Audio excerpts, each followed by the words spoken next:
Hello future doctors. તો આજના વિડીયોમાં આપણે વાત કરીશું કે જો ગુજરાતમાં તમારે એમબીબીએસમાં એડમિશન લેવું હોય તો ગવર્મેન્ટ મેડિકલ કોલેજમાં તમારે કેટલું કટ ઓફ જોશે તેના વિશે વાત કરવાના છીએ। તો ચાલો વિડીયો શરૂ કરીએ।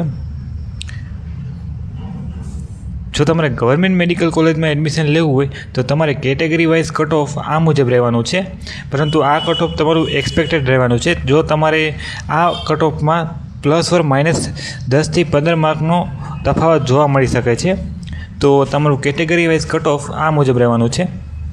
જો ઓપન કેટેગરીની વાત કરીએ તો ઓપન કેટેગરીમાં 550થી લઈને 560 માર્ક સુધીનું રહેવાનું છે,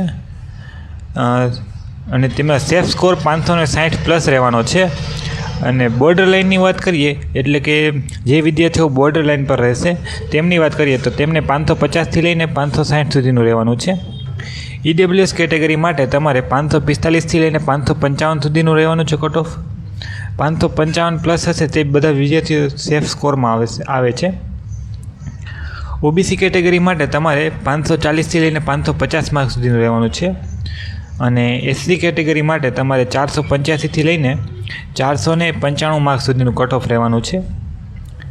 એસટી કેટેગરી માટે તમારે 375થી લઈને 395 માર્ક સુધીનું કટ ઓફ રહેવાનું છે। તો આ મુજબનું તમારું કેટેગરી વાઇઝ ગવર્મેન્ટ મેડિકલ કોલેજનું કટ ઓફ રહેવાનું છે। જો આ વર્ષે કટ ઓફ તમારું લો જવાની શક્યતા છે, કારણ કે તમારે આ વખતે ક્વોલિફાઈંગ વિદ્યાર્થીઓની સંખ્યામાં પણ ઘણો ખરો ઘટાડો થયેલો જોવા મળે છે।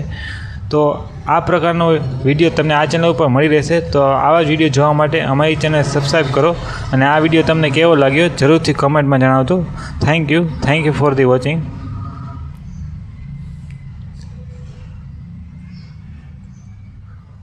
બંધ કરી દેવો।